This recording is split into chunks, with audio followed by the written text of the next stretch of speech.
Good afternoon, children. In today's botany class, we are going to start with Unit 8 Biotechnology. First, let us understand what is biotechnology. Biotechnology is the branch of applied science that utilizes living organisms, either the entire organism or any tissue or cell or any organelle of that organism are used, or any derivatives of these organisms like the enzymes or any glucose extracted from these organisms. They are used to produce valuable products or process for the benefit of mankind and other life forms. This term biotechnology was given by Karl Erecki, a Hungarian engineer. The development of biotechnology can be studied under two broad headings: conventional technology and modern technology.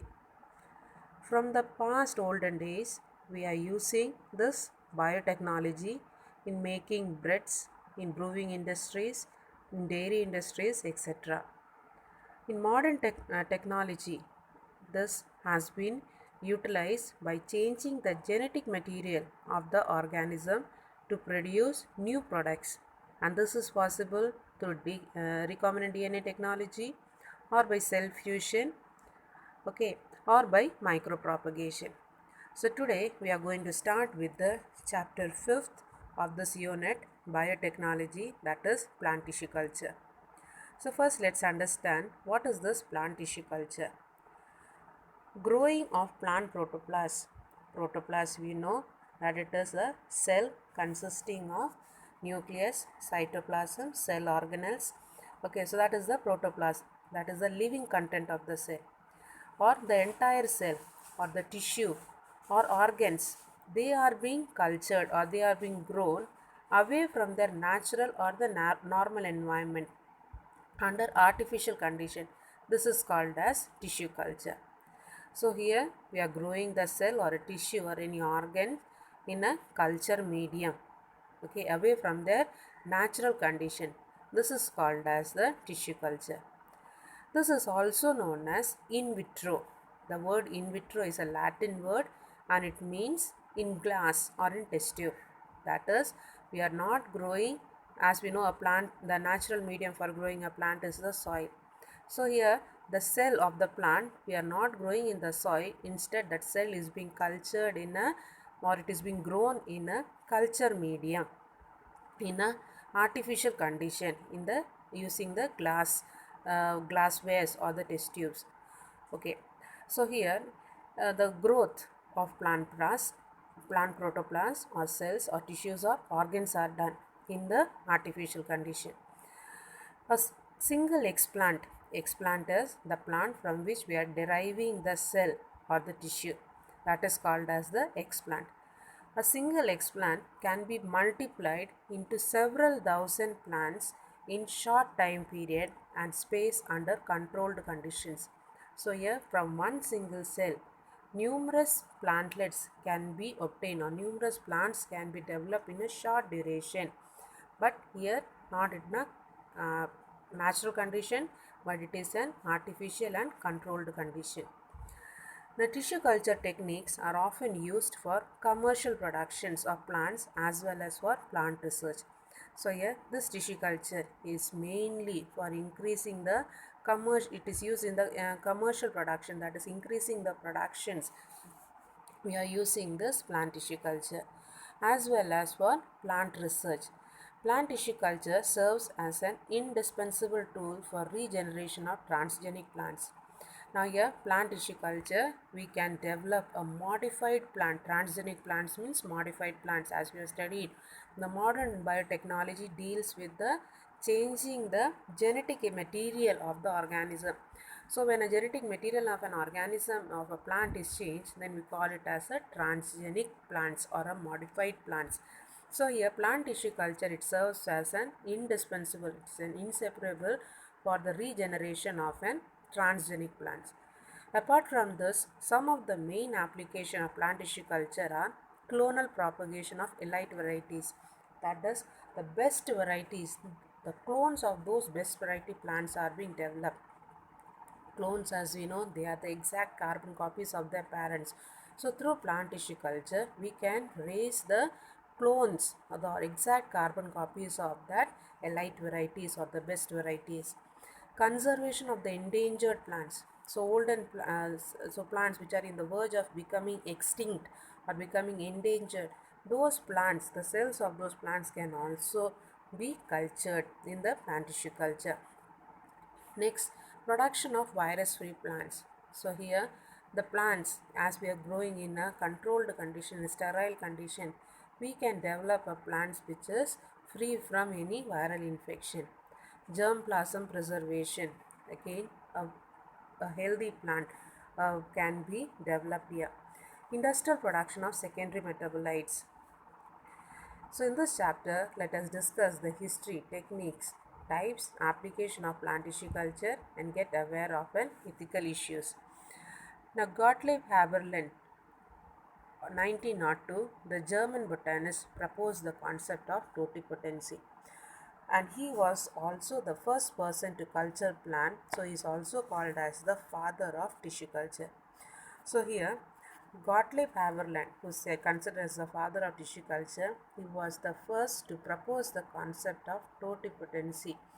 Totipotency is the ability which is found only in the plants from which a single cell can be developed into an entire plant. So he was the first person, Gottlieb Haberland was the first person to understand this concept of totipotency and was able to culture the plant in the artificial condition using the mesophyll cells of Lamium purpureum in culture medium and obtain cell proliferation, cell multiplication. Proliferation means cell multiplication. So he is regarded as the father of tissue culture. So here you can see the milestones in the plant tissue culture is given. The contributions of the various scientists are given here. You can go through.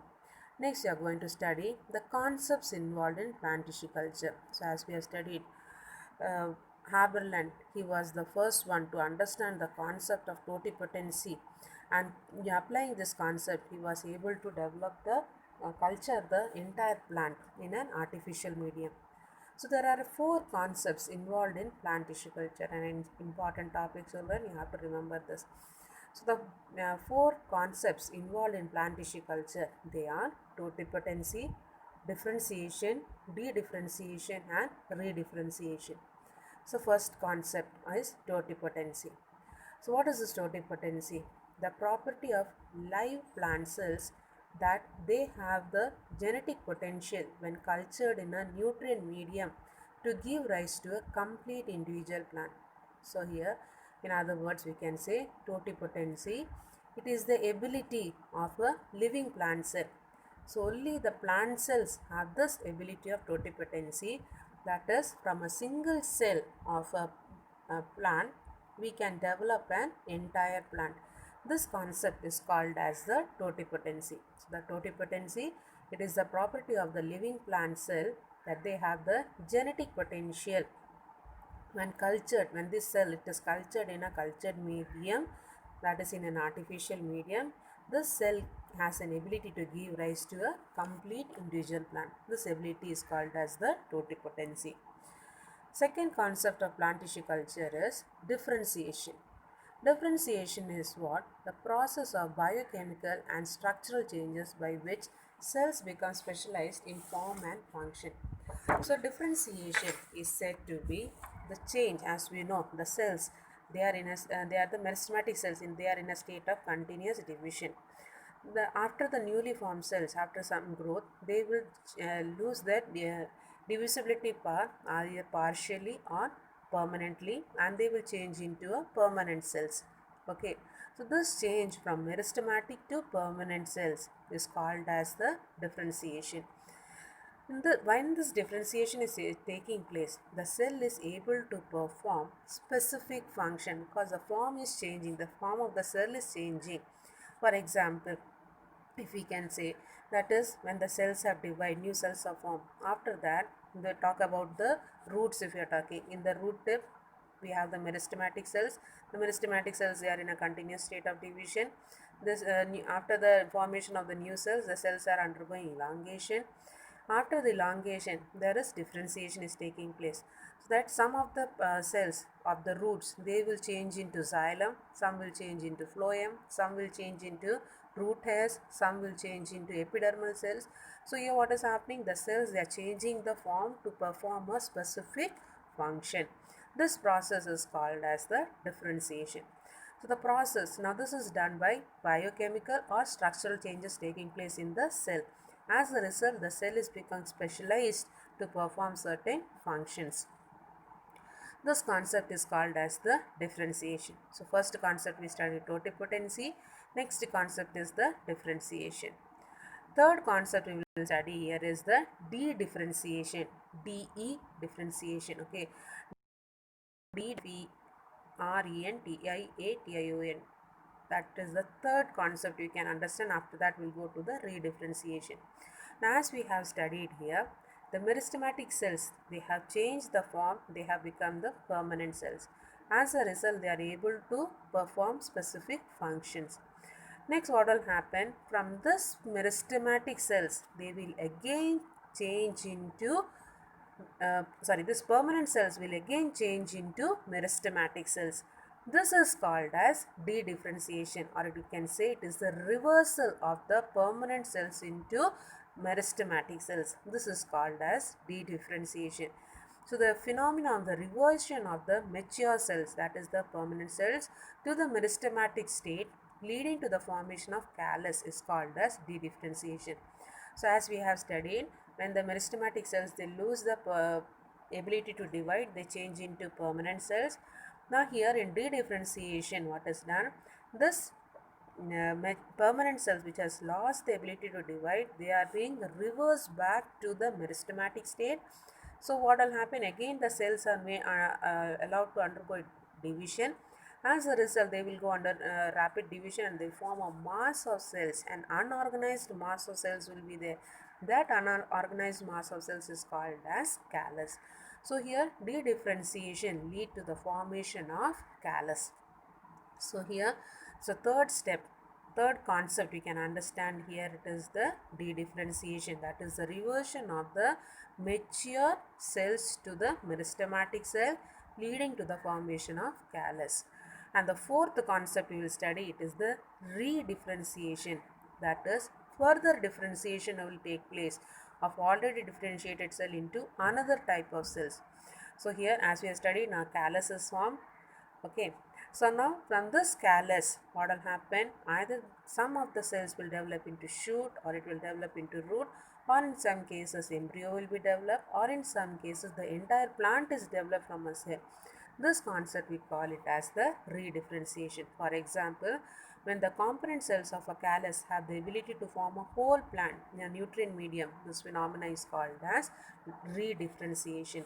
So redifferentiation is what? From the all callus, the cells will lead to the development of an entire plant or any part of the plant, then it is called as redifferentiation.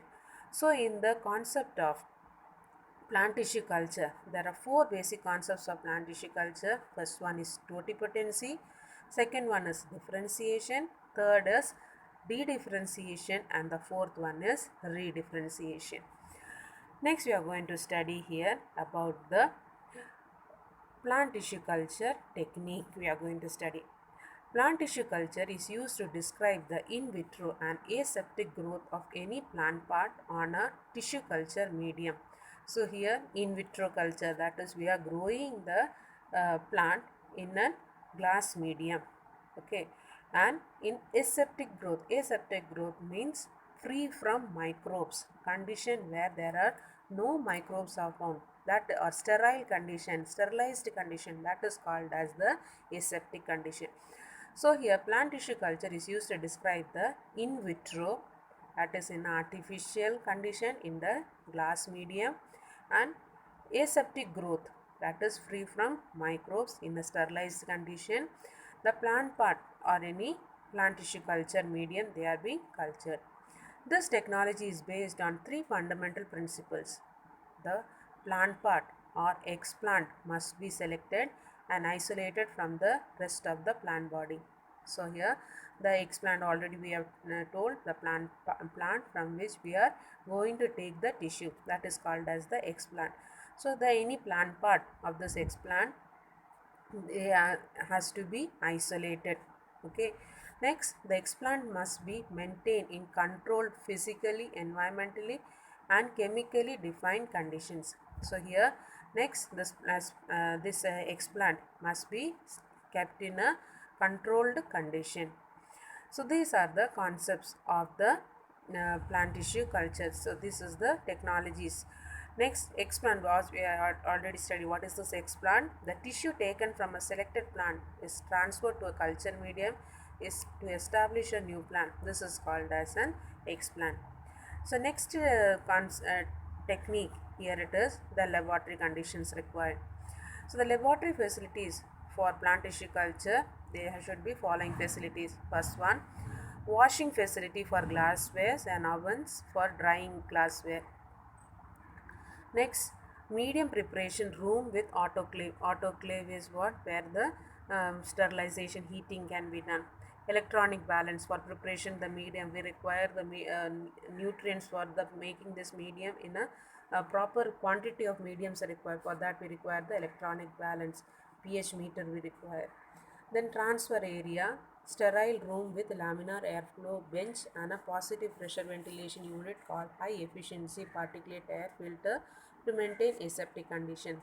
Next here, for transferring the explant into the culture medium, or even the transferring of the culture medium into the glassware, it all has to be done in a sterile condition. Okay, so for that we require an laminar airflow chamber, which is a sterilized chamber.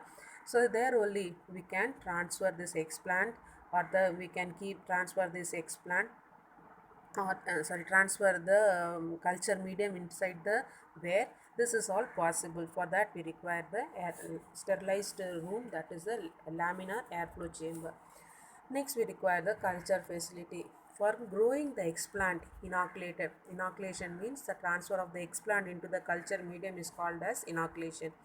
So after the explant is being transferred inside the culture medium, it has to be allowed to grow, it has to multiply. For that we require a particular light intensity we should be there. Okay, and the particular temperature has to be maintained. So for that we require the incubators. So that next facility we require are the incubators.